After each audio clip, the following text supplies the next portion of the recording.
Buenos días, buenas tardes y buenas noches. Nos encontramos en nuestra lección segunda de nuestra unidad didáctica 9, la cual hemos titulado Pirámides hacia el firmamento.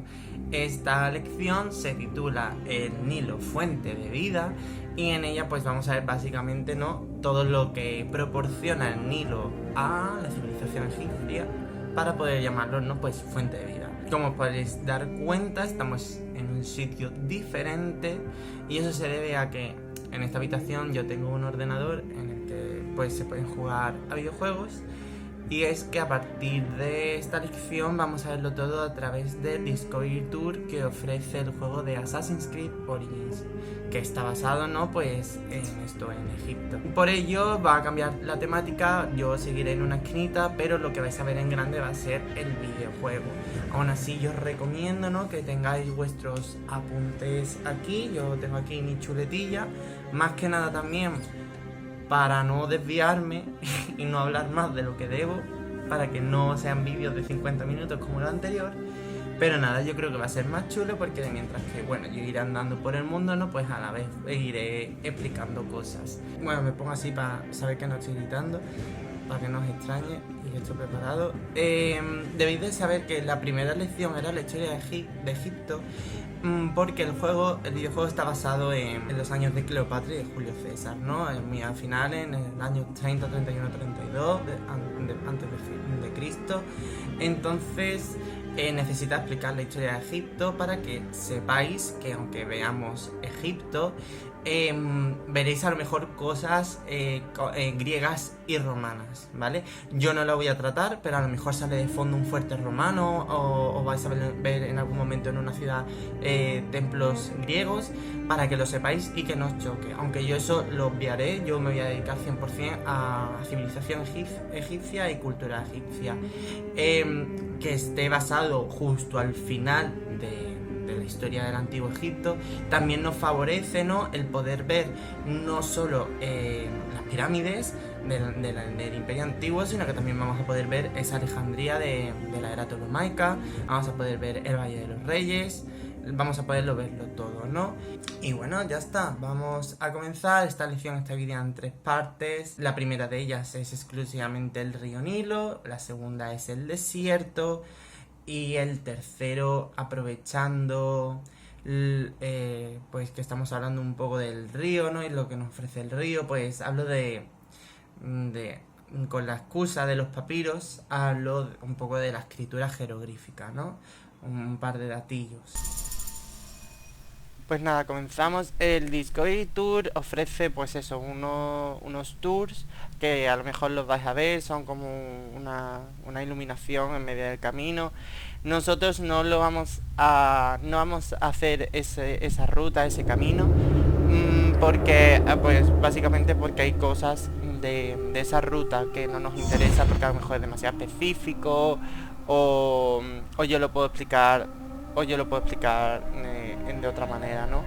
Entonces básicamente lo que estoy haciendo es aprovechar el Discovery Tour para yo poder andar por donde me apetece y explicaros lo que yo quiero, básicamente.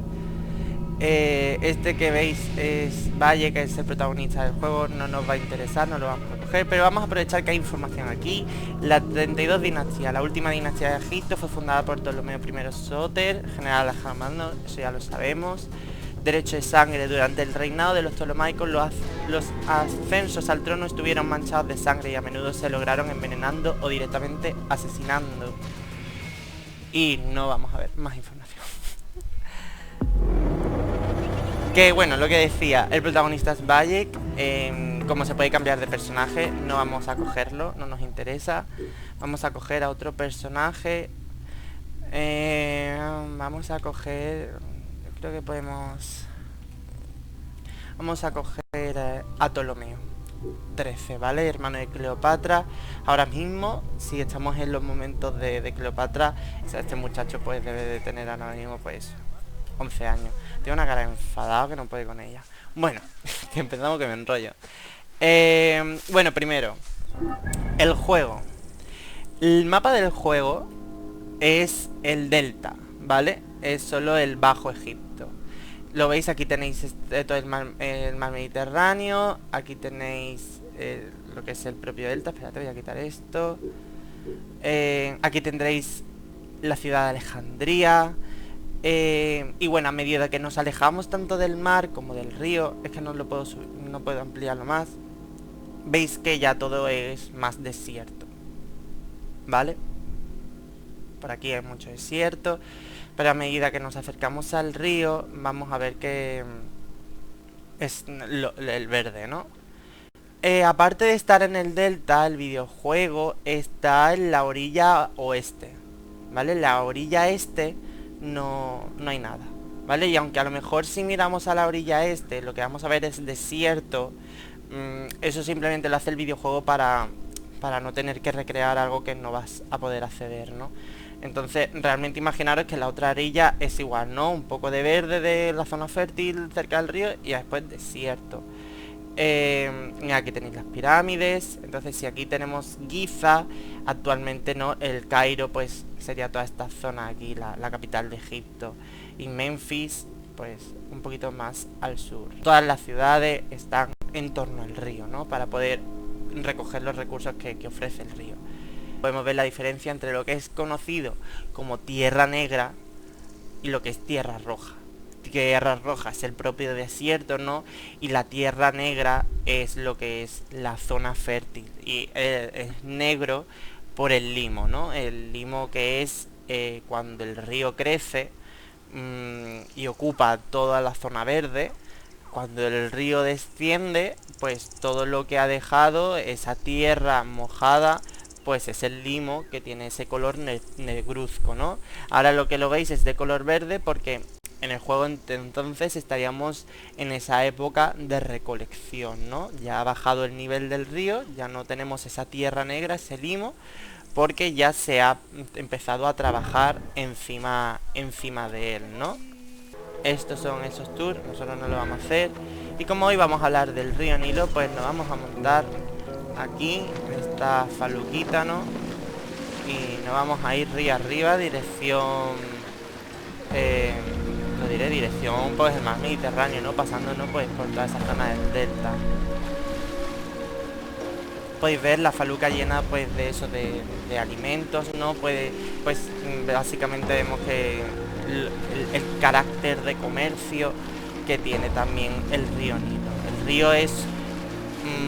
que por cierto, sabéis que el río Nilo es el segundo río más largo del mundo. Durante muchos años se creía que era el más largo, pero no, es el segundo. Al Amazonas, ya sabéis, lo dije en lecciones de geografía, se descubrió que empezaba mucho más lejos de donde se creía. Y nada, este río cruza, ¿cierto?, de una punta a otra. Entonces es lo que le da ese carácter a Egipto de poder ser una civilización única. Egipto no podría haber sido nada sin el río Nilo, porque nos encontraríamos en una zona totalmente desértica. Gracias a este río no solo podemos hablar de agricultura, como he dicho antes, con el limo, ¿no?, sino esa zona que se hace fértil gracias al contacto con el agua del río, sino que también, vamos a ir dirección para acá, para la derecha, sino que también vemos ese carácter comercial, ¿no?, que vemos aquí en esta faluca, ¿no? Podemos llevar estos productos perfectamente al pueblo de al lado y venderlos. Y también, pues, no, obviamente, ese carácter de transporte. A eso que me refería, el videojuego acaba ahí, ¿no? Si tú llegas ahí, al videojuego te dice sal de aquí porque te vas a morir. Realmente no sería así, ¿no? Aquí también habría zonas verdes, ¿no? Y así más adelante sí estaría este desierto, ¿no? Pero para no crear cosas donde tú no vas a poder jugar, pues crean este fondo, ¿no? Lo veis todo lo que veis más o menos es... pues eso, todo lo que toca el Nilo es verde. Pero si os alejáis un poquillo más, ¿no?, pues ya podéis ver todo este desierto. Bueno, y podéis ver aquí las pirámides, ¿no? Hemos pasado Giza. Por ahí al fondo también hay pirámides, ¿no? Y ya en otra lección hablaremos de eso. Hoy va a ser meramente más o menos geografía. El río tiene un sistema de crecidas más coordinado que el Tigris y el Éufrates, ¿no? El Tigris y el Éufrates dependían climáticamente de si ese año llovía o no. Y si ese año pues a lo mejor había una inundación porque había llovido bastante y había caído mucha nieve en las montañas y el deshielo provocaba, ¿no? Que pues que el río tuviera un caudal excesivo, o lo contrario, que ese año no había llovido nada, no había deshielo, entonces pues mera sequía. En el río Nilo también pasa, también podemos tener un año de sequía, un año de más caudal, pero todo está mucho más controlado, ¿no? Se sabía que a partir de junio el río empezaba a crecer y se sabía que en septiembre ya esto acababa, ¿no? Cuando empezaba octubre, el río había decrecido, ya aparecía toda esa tierra negra, todo ese limo mojado por el contacto con el río, pues ya empezaban, ¿no?, a trabajar esa tierra. Todo este proceso de agricultura, de trabajar ese limo, duraba hasta febrero, ¿no? En febrero ya se empezaba a recolectar. Este calendario pues marcaba el año egipcio, ¿no? O sea, para ellos la vida empezaba cuando el río crecía, en junio, en junio empezaba su año y se acababa, ¿no?, pues con la recolección, ¿no? Mi idea es meterme por aquí, ¿no?, para que veáis, ¿no?, el delta ya empieza a ramificarse, ¿no?, en pequeños ríos, o sea, sigue siendo el mismo río Nilo, pero el delta, ¿no?, se produce esa gran ramificación, ¿no?, en la zona más agradecida de Egipto, ¿no?, en la más fértil, es donde llega más gente, es donde hay más tierra fértil y más agua, ¿no?, gracias a esa ramificación. Lo podéis ver, ¿no? Ahora mismo por donde tiramos, por aquí, que además, de hecho, en el delta, en estas pequeñas ramificaciones más pequeñas, más escondidas, pues muchas veces podíamos encontrar ladrones, ¿no? Y te asaltaban. Por ejemplo, este barco está aquí callado. Y bueno, vamos a hablar un poco de fauna y flora del río Nilo, todo lo que hay alrededor del río Nilo. Mira, todo esto que podéis ver aquí puede ser perfectamente... Uy, que me callo. Pues eso, bueno, veis el loto, ¿no?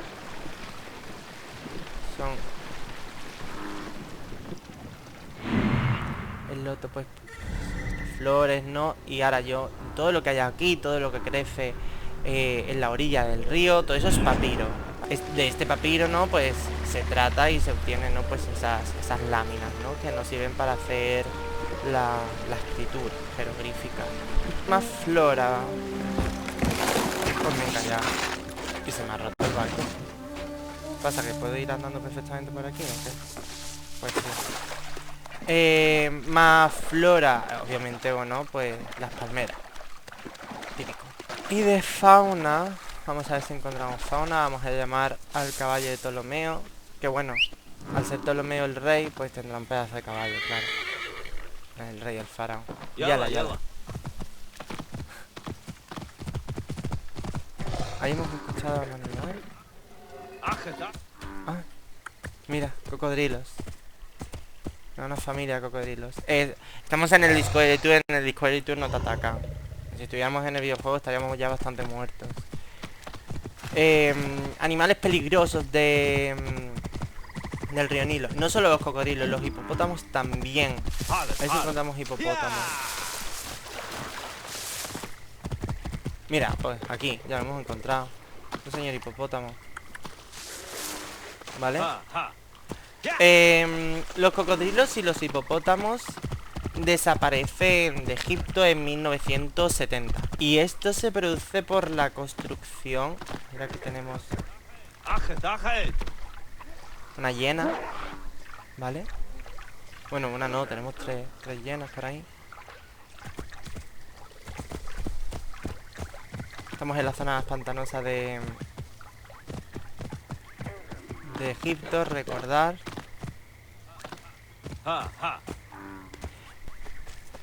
Pues eso, los cocodrilos y los hipopótamos, los animales más salvajes que hay por el río Nilo, desaparecen en el 1970, hace relativamente poco, y se produce por la construcción de la presa de Asuán. La presa de Asuán se encuentra justo al sur de Egipto. Al sur de Egipto y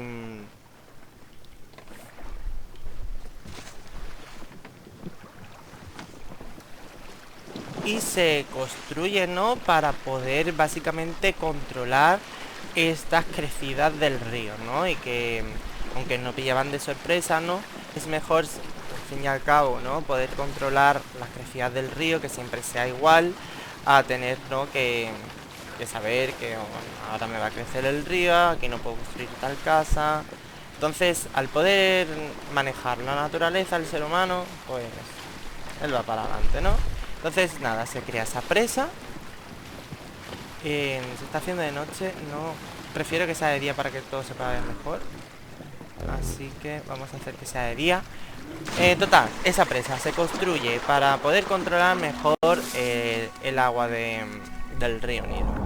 Cuando esa presa se construye, se retiene pues que toda la fauna no pueda cruzar, ¿no? Entonces, todo lo que había en Egipto, pues no puede ser renovado, ¿no? Entonces, bueno, pues todo el tema de caza, obviamente, pues produce que los cocodrilos y los hipopótamos y los peces también desaparezcan. No se renueven los peces que muchos pescadores necesitan para su día a día.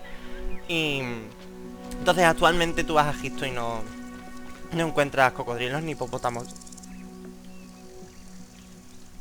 O sea, encontrarás especies de reptiles grandes. A lo mejor... Obviamente seguro que en algunas zonas hay cocodrilos y hipopótamos, pero básicamente para hacer ese show, ¿no? En plan de que hay, pero que tú por el río Nilo no te vas a morir por un cocodrilo. También tenemos leones, ¿vale? Que de hecho los leones, como representan al faraón, ¿no? Representan la fuerza, la autoridad. Bueno, estos son leopardos, pero... Yo hablo de león, también habrá. No podemos ver leones. Bueno, leones también en el videojuego aparecerán en algún momento, digo yo. Que eso, que los leones significan el faraón, esa realeza, esa autoridad, esa fuerza. Entonces, muchas veces los faraones salen de caza a cazar leones. Entonces los leones se llegan a extinguir también en Egipto, no por la presa, sino por la caza masiva por parte de los faraones. También tenemos gacelas, que es lo que estamos viendo ahí al fondo. Que sí. Gacelas, que en el videojuego habrían huido ya al verme. También tenemos diferentes tipos de aves, tenemos también bastantes tipos de reptiles, de insectos, ¿no? Tenemos el escarabajo, tenemos escorpiones, tenemos muchísimos tipos de serpientes. Y... nada, hola bichitos. Bueno, pues ya que he empezado a hablar de la presa Asuán, voy a seguir hablando de ella, ¿no? Y es que la presa de Asuán, cuando tú construyes una presa, sabes que todo lo que hay atrás se va a acabar hundiendo, ¿no? Porque va a ir, pues, cogiendo más agua, ¿no? Entonces, ¿qué pasa? La presa de Asuán se construye en una zona, bueno, se construye al sur de Egipto, ¿no? Para que sean los propios egipcios desde el principio que puedan controlar, ¿no? Este río. Pero ¿qué pasa? Que por mucha... Por mucho sentido que tenga que construir la presa ahí, la presa se encontraba en una zona que iba a inundar, pues ni más ni menos que 24 monumentos egipcios, ¿no? Uno de ellos bastante importante, que es el templo de Abu Simbel, ya lo veremos, ¿no? Y hablaremos de él. Este templo era tan importante para la cultura egipcia que la UNESCO se dedicó a pedir ayuda a diferentes países para que ayudaran a tener que mover el templo, que fuera un par de kilómetros. De hecho, este movimiento del templo, pieza por pieza, pondré a lo mejor aquí. Hay 3 cosas necesarias para explorar Egipto: agua, una buena cámara y una voz omnipresente que surge de la nada. Ya no me acuerdo qué país, Vale, ya sé lo que está diciendo. Vale, ese transporte de por pieza a pieza, que pondré aquí una imagen, como decía, de este templo, es una de las obras de ingeniería, de transporte e ingeniería más importantes de la historia. Me sigo moviéndome por el delta para que veáis, ¿no?, lo pantanoso que es todo.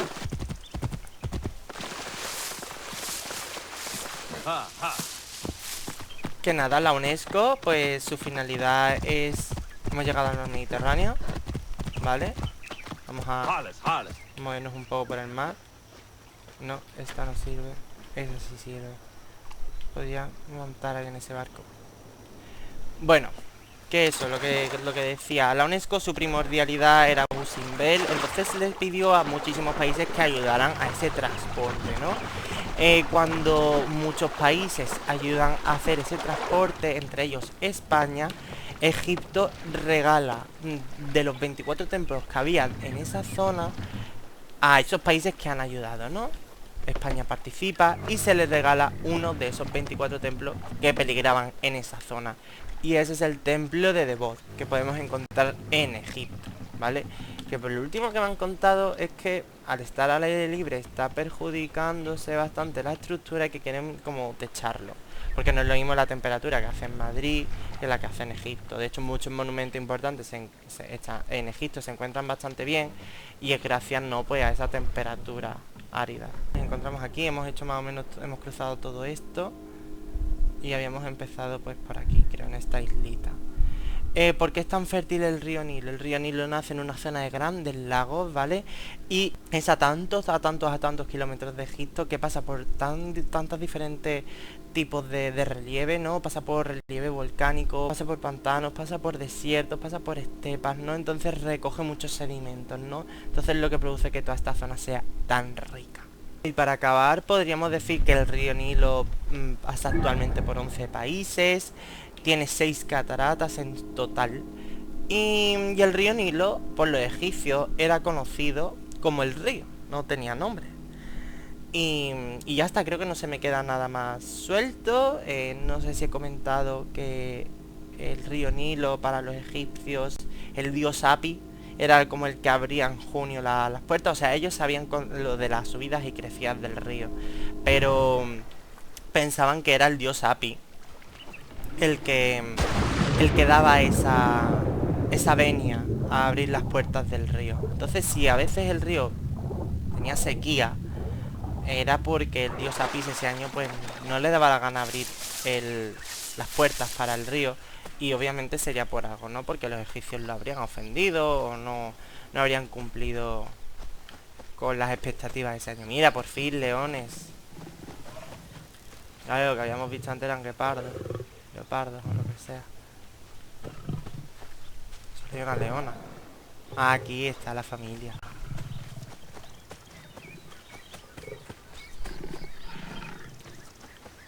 Pues eso, creo que podemos dejar ya hablar del río Nilo. Vamos a hablar de los desiertos, ¿vale? O sea, nos encontramos eso en la zona occidental y aquí está la zona oriental del delta. La zona oriental destaca por ser un desierto más de roca, ¿no? Mientras que la parte occidental, esta que tenemos aquí, es un desierto más de arena. Y el básico ejemplo es porque tenemos el Sahara aquí, ¿vale? Vamos a ver ciertas curiosidades que tiene el desierto egipcio. Vamos a ir al desierto blanco. Este desierto blanco es un desierto de caliza, de piedra caliza. Que la caliza... Bueno, vamos a leer las curiosidades. Papillas reales. Es probable que una nodriza cuidara de Cleopatra, que un siervo le masticara la comida cuando era un bebé y que tuviera catadores por si había veneno. El infierno sobre... Uf, no me da tiempo, tío. Vale, estamos aquí en el desierto blanco, típico por la piedra caliza. La piedra caliza es de color blanco, entonces es lo que le da a este desierto blanco, ¿no? Pues el carácter, ¿no?, de ser un desierto blanco, ¿no? De no ser el típico desierto de arena, de típica arena amarilla, ¿no?, anaranjada. Y es lo que vamos a ver ahora, ¿no? ¿Veis este desierto que de repente es blanco? Es básicamente porque es piedra. Y además lo más típico de este desierto blanco no son estas formas de setas debido a la erosión del aire, ¿no? Eso que vemos ahí, eso que tiene una forma más amorfa, que no es tan no es tan seta, es conocido como el dedo de Dios, ¿vale?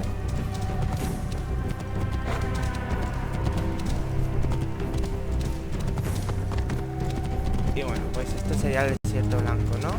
El marcador que tenéis ahí me va a llevar a un sitio que es conocido como el Valle de las Ballenas, ¿vale? El Valle de las Ballenas, pues como dice su propio nombre, tiene fósiles de ballena ahí en medio del desierto, ¿no? Se han encontrado en medio del desierto fósiles de ballena. Entonces esto lo que nos sirve es para ver que hace millones de años lo que era el desierto del Sáhara, ¿no? Lo que era Egipto, estaba bajo las profundidades del mar, ¿no? Entonces pues cuando se moría una ballena, pues se quedaba en el fondo del mar y ahí se han quedado sus huesos. Entonces cuando se retira el mar, pues se han encontrado huesos en zonas donde ahora hay tierra. Y eso es a donde vamos, ¿no? Al Valle de las Ballenas. El juego, como es, lo tiene todo perfectamente. Recoge, ¿no? Pues en la zona donde está el Valle de las Ballenas y puedes ver estos fósiles de ballena, que es a donde nos dirigimos. Aquí en el videojuego el agua no se ha quitado del todo, hay un pequeño laguito aquí en mitad del desierto. Y es una curiosidad muy chula. Yo creo que no mucha gente sabe que en este lago Ptolomeo, en esta zona del juego, ¿no? Pues está este lago donde si te zambulles puedes ver el fósil de ballena.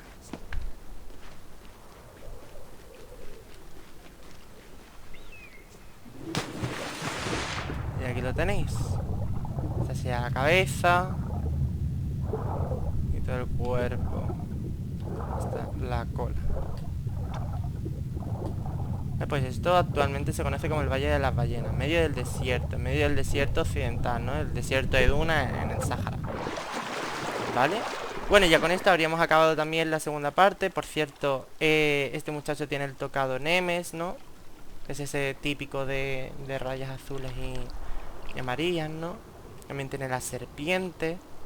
Es lo típico del faraón. ¿Vale? Bueno, era por comentar cómo va vestido él, ¿no? Vamos a dirigirnos a un templo. ¿A qué templo vamos, José Manuel? Vamos a ir a Memphis, la capital del Imperio Antiguo. Gracias al papiro, ¿no? Esa planta se cortaba, se mojaba. Cuanto más tiempo estuviera en el agua, más resistente era. Se aplastaba y después se entrelazaba, ¿no? Teníamos una hilera en vertical, después otra en horizontal y así sucesivamente hasta crearnos lo que es ya la propia lámina. Los jeroglíficos no solo se hacían en ese soporte de papiro, sino que también pues se podían hacer en las paredes de los templos para poder contar, ¿no? Pues miles de cosas. Estoy andando por aquí en medio porque no quiero pillar eso, vale. Aunque gracias a la piedra de Rosetta sabemos cómo los jeroglíficos, ¿no? No penséis que es fácil. En esta era, la era ptolomaica, había más de 10.000 símbolos ya recogidos durante toda la historia de esos 3.000 años de Egipto, ¿no? Entonces, 10.000 signos es bastante, ¿no? Para que veáis que no era tan fácil. Pueden ser fonogramas, o sea, que un símbolo significa un sonido, o varios, pero también pueden ser ideogramas. O sea, por ejemplo, ese pájaro que veis ahí, pues puede significar perfectamente que es un pájaro, ¿no? Pero también puede ser un sonido. No por eso hace tan complicado el estudio de los jeroglíficos, ¿no? Porque no sabemos si se hace referencia a un sonido o a una imagen. Por ejemplo, un león. Un león puede significar león, puede ser un sonido, pero también puede ser la idea de peligro, la idea de autoridad, ¿no? Veis todos los jeroglíficos que hay ahí escritos, ¿no? En la columna. Después, ¿cómo se leía un jeroglífico? Los jeroglíficos se podían leer tanto de derecha a izquierda, izquierda a derecha, de arriba a abajo. ¿De abajo a arriba? No. Pero de arriba a abajo sí. A ver, y lo normal era leerlo como si fuera un cómic, ¿no? Por ejemplo, normalmente siguiendo la dirección de donde miraban los personajes, ¿no? Entonces, por ejemplo, aquí sería pues de izquierda a derecha. Uy, que me choca con un señor, perdón. ¿Lo ves? Aquí igual. Se leería de izquierda a derecha. Después, aquí en el videojuego creo que no aparecen cartuchos. Sí. Mirad, esto que veis aquí, digo yo, que más o menos es un cartucho. Os pondré aquí una imagen, ¿no? Los cartuchos tienen el nombre de un faraón, ¿vale? Es lo que vimos en la lección anterior de las listas reales, ¿no? Pues estos cartuchos con los nombres de los faraones, ¿no? Pues sabemos que simplemente guardan los nombres de faraón, entonces nos ayudan en cierta manera a dar pistas, ¿no? A saber que allí hay un nombre de un faraón. Después el papiro no solo se usaba para escribir, así como curiosidad para ir acabando, también se usaba para, pues por ejemplo, para las sandalias, ¿no? Para los zapatos, para hacer esterillas y para hacer cuerdas. Y ya está, yo creo que acabamos diciendo que actualmente no se sabe muy bien todavía cómo era cómo se hablaba antiguamente en el antiguo Egipto. Se sabe que ha evolucionado algunas lenguas de lugares africanos y asiáticos. Aún así no se sabe muy bien cómo se hablaba.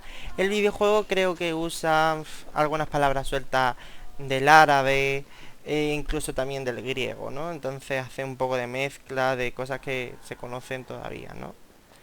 Y ya está, yo creo que aquí ya vamos a acabar la lección primera. Y ahí con el río Nilo, digo qué bonito. Y el desierto de fondo, un gran compendio.